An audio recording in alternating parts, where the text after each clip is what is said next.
we have a very special guest, which is Joshua Elliott. Born in Sweden and raised in Paris, France, Joshua has had an impressive soccer journey.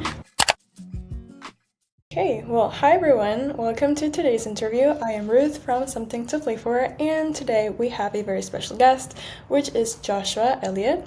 Born in Sweden and raised in Paris, France, Joshua has had an impressive soccer journey, playing with academy soccer in both Sweden and France, attending trials at Chelsea FC and KRC Gent, and continuing his career in college soccer at the College of St. Rose and St. John's men's soccer. So, Joshua, how are you today?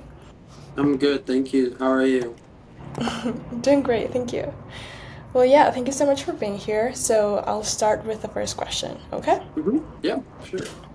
Can you tell us a little bit about your journey from growing up in Paris to playing academy soccer in Sweden and France? And what led you to attend trials at Chelsea FC and KRC Genk? Um, I think it all started in Sweden. I'm born in Sweden. And I think I just got thrown into football over there because that's the sport there. That's the sport that all my friends play. That's the sport that my brother played. It's just inbuilt into the culture in Sweden that everyone kind of plays football. You can play hockey, but everyone just does that, does football. So that's really where it started, and I was lucky enough that my parents pushed me into an academy right away when I was really young, an academy for a professional team in Sweden, and I was able to grow up with that, and that was really great. And then I moved on to Paris a little later when I was like 16, 17, and in between that, I had the opportunity to go to Chelsea, like a Chelsea camp, and then they invited a few players, and I was lucky enough to be selected to stay on an extra week and train with the actual academy. And likewise with the Genk in Belgium, that was a great opportunity to go there and to see just see the competition outside of Sweden before I moved to Paris. So that was all a blessing. Yeah, definitely. It sounds like you really had a supportive background with your Yeah, for sure. parents and your environment, so that led you to hmm great opportunities. Yeah. That's great. Okay, well, how did your experiences at the trials with Chelsea FC and KRC Genk shape your development as a player and your approach to the game?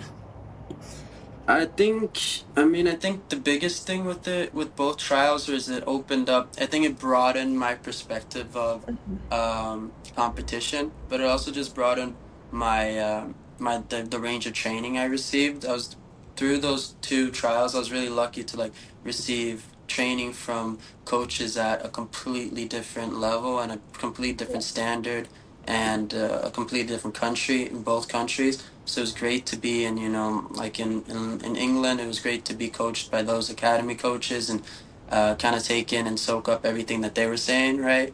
And likewise in Belgium, I think, though I was really young with the Chelsea trial, so I think that was just great to just face that competition and be like, okay, this is the competition that's out there. And then with Genk, I was a little older, a little bit more mature, and I think it was more of a shock. Well, this is how hard it can be. This is how rough coaches can be, and this is how strenuous the world of football can be. So I think both of those just led me to be just one step ahead of everything and everything I was doing back then. So I think it led me to be just one step ahead, which was great. Yeah, that's great. You became an international player. Yeah, Well, exactly. good Right. experience. Yeah. So, you've had the opportunity to play college soccer at both Mhm. the College of St. Rose and St. John's. So, how Yeah. did these experiences differ from one another, and what did you take away from each program? I think they differed. I think the biggest thing that was the differentiator between the two was probably honestly just the stage. I think the magnitude of the stage was just different between St. John's and St. Rose. I think St. Rose was a great period and a great era because I came there and I was very lucky to come there when I was in an upswing. I think when I came in as a freshman, we had humongous, like an enormous amount of players who came in from Italy, Spain, Iceland, Sweden, Denmark.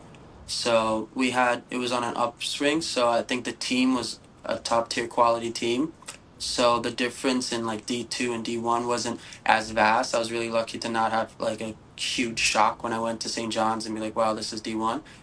So that was great. But I think the platform, the stage, the flights, the hotels, the arenas you play in, that was the big differentiator. But then I think, facility and resources and funding was obviously different between the two, but I think the effort was always there from St. Rose to make it, as professional as possible. And I think that element they just had a little more effortlessly at St. John's. Oh, got it. Hmm. Great. Thank you for that perspective. Yeah. And as someone who has played in multiple countries and systems, what do you think about the things Something to Play For is doing for the next generation? I think they're doing a great thing. I think they're creating a community first and Mhm. foremost, and I think they're creating a football world. I think it's important for young players and up and coming players to understand that, like, football, it's definitely a world inside of a world. You have to be prepared to be able to be inside of that world day and night and never really get out of it. And I think that's something that they're doing. They're doing really well, and I think it's also great that you guys are creating opportunities. I think football is all about opportunities. I mean, if you can play in front of the right people, you can go to different places. You can have chances that other players don't have. So I think what they're doing great is they're just creating opportunity, and at the end of the day, it's also educational. It's an education because football is, it's a world like any other world. There's so much knowledge to soak up in. So I think with the right education, you just becoming an all around better football player. Yeah, definitely. Hmm. All right. Well, lastly, what advice would you give to young players who aspire to play at both the academy and college levels based on your journey and experiences? Oof. I think my biggest advice would be to stay a step ahead of everyone.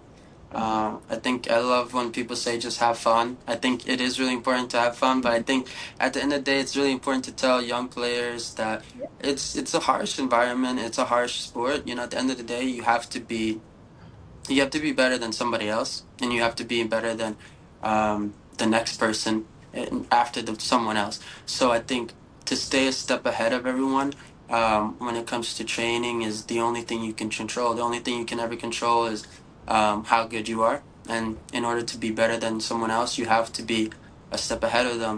You have to outwork them, and I think to when you realize that and when young players are introduced to that thought early on, I think it will help them so much more. I think that's the biggest advice is, of course you can enjoy football. I will always enjoy football when I was playing with my friends and like lunch recess and stuff. But you get older, you get more serious. You join this club, you join this academy. Pressure rises and expectations are higher. You have to learn to still love the sport while you're enduring that pressure. But if you can control one thing, it's how good you are, and therefore you have to always be one step ahead of everyone else.